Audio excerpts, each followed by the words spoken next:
मेरी एंट्री गोवा में शाम को 6:30 बजे हुई और शाम का गोवा देखने में कुछ ऐसा लगता है। अगली सुबह और ये एक शानदार नज़ारा आरंबोल बीच का, जहाँ पर मेरा पहले दिन का स्टे था। तो अर्ली मॉर्निंग अगर ये नज़ारे एंजॉय नहीं किए तो क्या किए।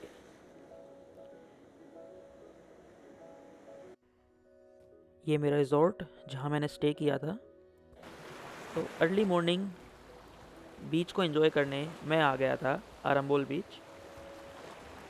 तो दोस्तों, गोवा में एक समस्या जो मेरे साथ हुई वो ये कि मेरे पास डेटा सेव करने के लिए हार्ड डिस्क नहीं थी। तो शूट काफ़ी लिमिटेड वे में किया, जो नेसेसरी लगा आपको दिखाने के लिए कि इसके बिना तो काम नहीं चल सकता, वही शूट किया। तो चलते हैं आगे, डे वाइज कैसे मैंने गोवा एंजॉय किया।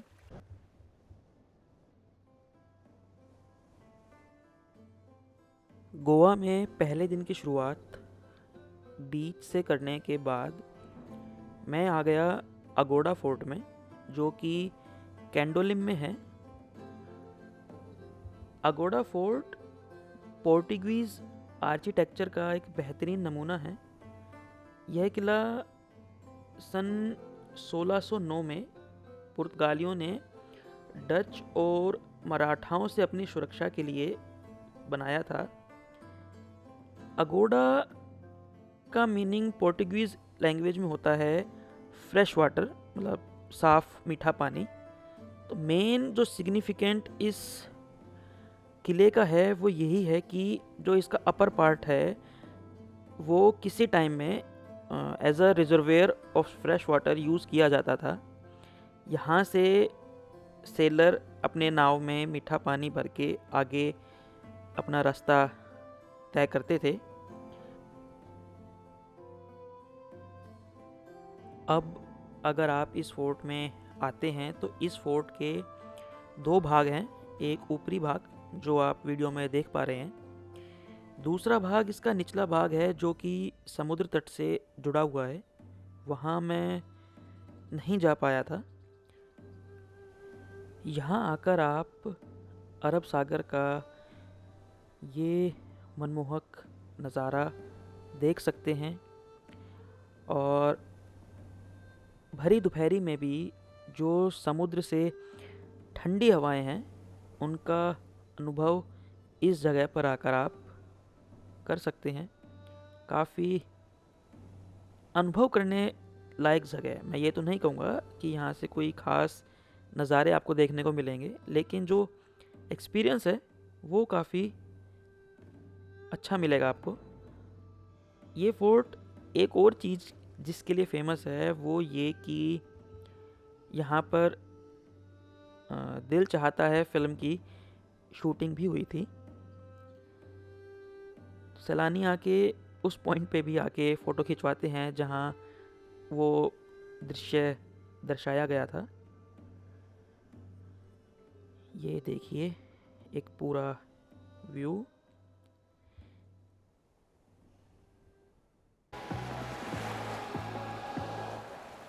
अगोड़ा फोर्ट से आने के बाद अब मैं आ गया था कैंडोलिम बीच।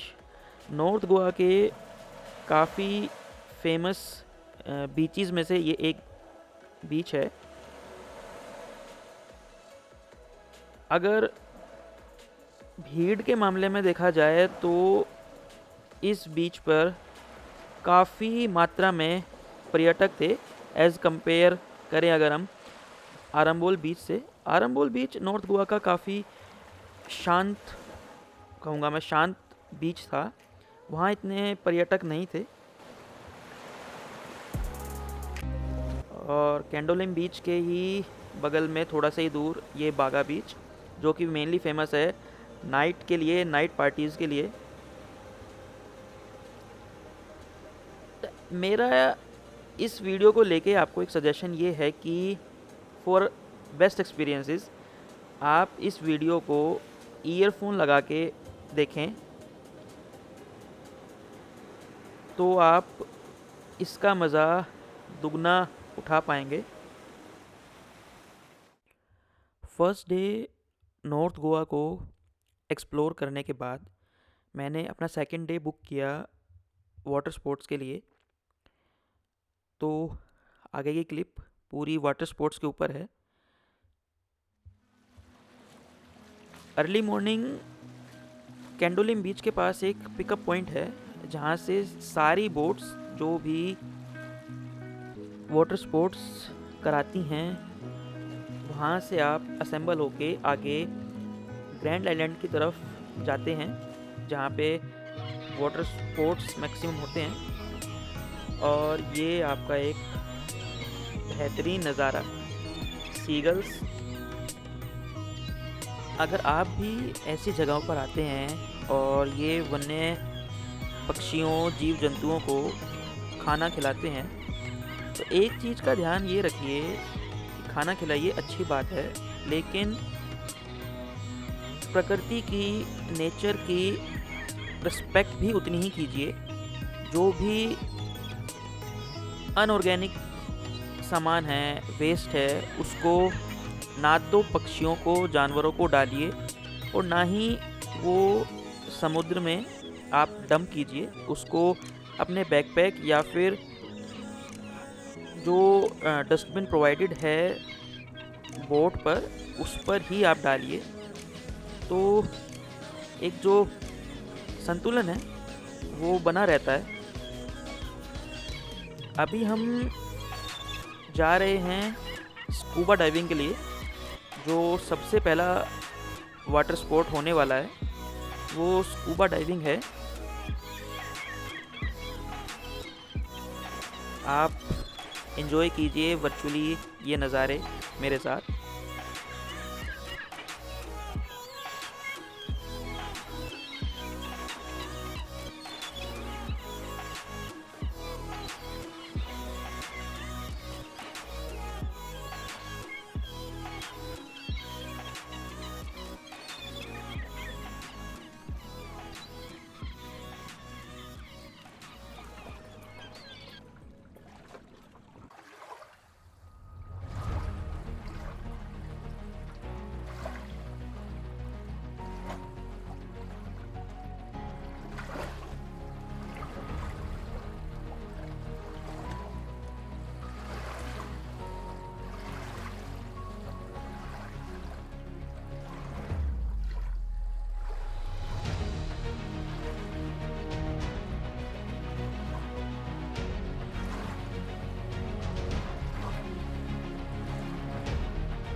गोवा में मेरा तीसरा दिन। नॉर्थ गोवा को अच्छे से एंजॉय करके, पूरी मौज मस्ती करके मैं आ गया था साउथ गोवा। साउथ गोवा में अगोंडा बीच पर काफ़ी शांत और बहुत ही सुंदर बीच। और ये मेरा स्टे, इन्हें बीच हट कहा जाता है, जहाँ से आपको सी व्यू देखने को मिलता है। बहुत ही सुंदर शांत स्टे, और ना ही ज़्यादा कॉस्टली। ये देखिए नज़ारे आपके कॉटेज से।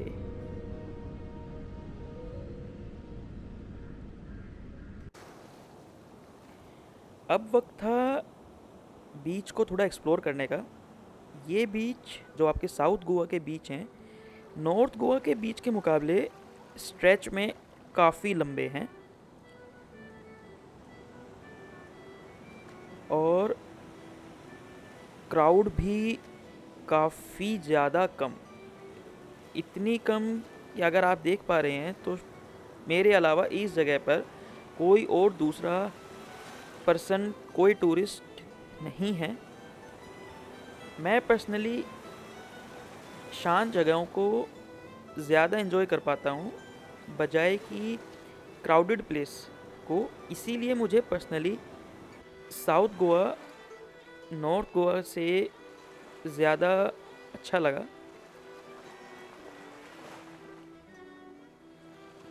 ये जो स्लोप आपको दिख रहा है, ये ह्यूमन मेड है, ये नेचुरल नहीं है।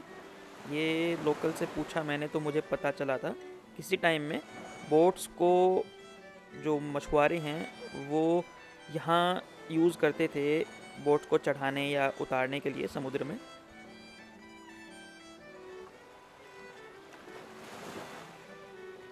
थोड़ा सा एक्सप्लोर करने का मेरा मन हुआ तो मैं बीच यहाँ पे जो अभी मैंने वाटर क्रॉसिंग को क्रॉस किया था वो एक्चुअली में रास्ता है जो कि समुद्र को बैक वाटर से अलग करता है। उसको क्रॉस करके मैं इस तरफ आया। काफ़ी देखने लायक, सुंदर और नेचुरल ब्यूटी को एंजॉय करने लायक जगह।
ये वाटर स्प्लैशेस इतने सुंदर लगते हैं जब आप इनको अपने पाँव में महसूस करते हैं।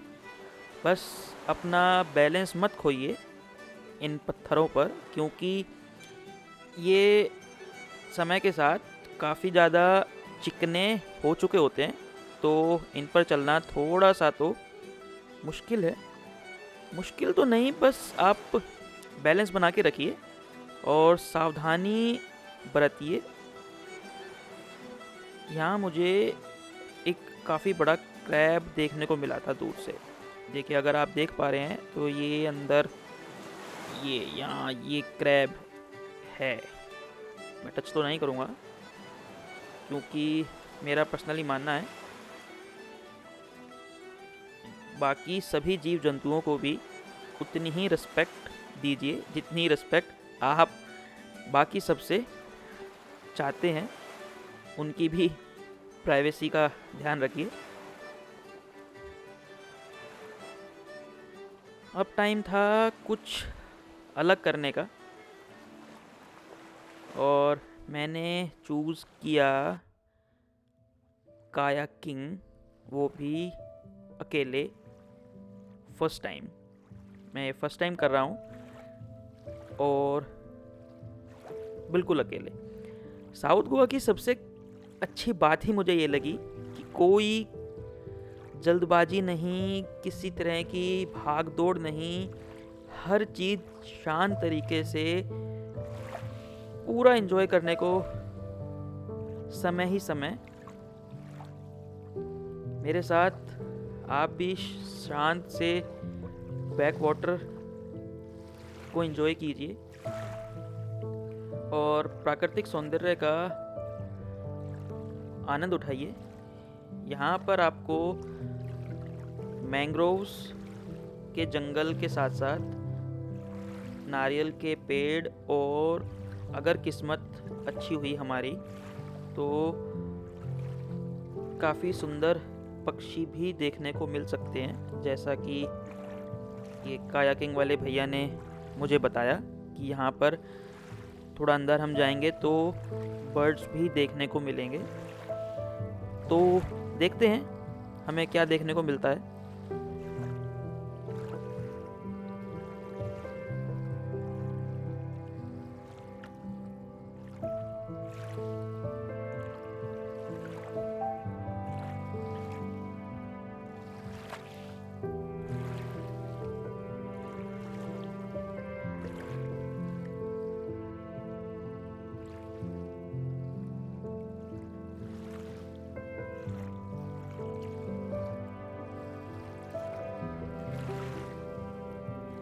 सीरियसली बताऊं तो यकीन नहीं होता जो नज़ारे हम कभी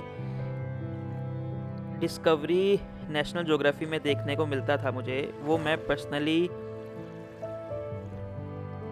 एक्सपीरियंस कर पा रहा हूँ, अपनी आँखों से देख पा रहा हूँ।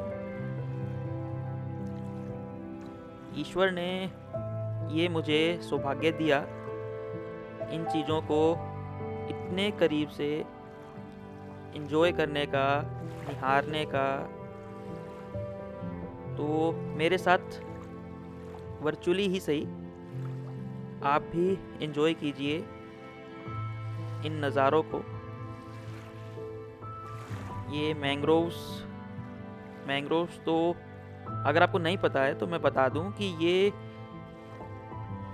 बीचेस पे, समुद्र के आसपास इतने महत्वपूर्ण पेड़ हैं जो कि जिनका मेन काम होता है मिट्टी के कटाव को रोकना। जब बड़ी लहरें आती हैं तो काफ़ी अंदर तक ना घुस पाएं, मिट्टी का कटाव ना कर पाएं। ये जो मैंग्रोव्स हैं ये उस पानी के बहाव को कम करते हैं। बिल्कुल शांत माहौल। काफ़ी देर बाद ये मुझे पहली बोट दिखाई दी जिन पे पर्यटक हैं और ये फॉरेनर्स हैं।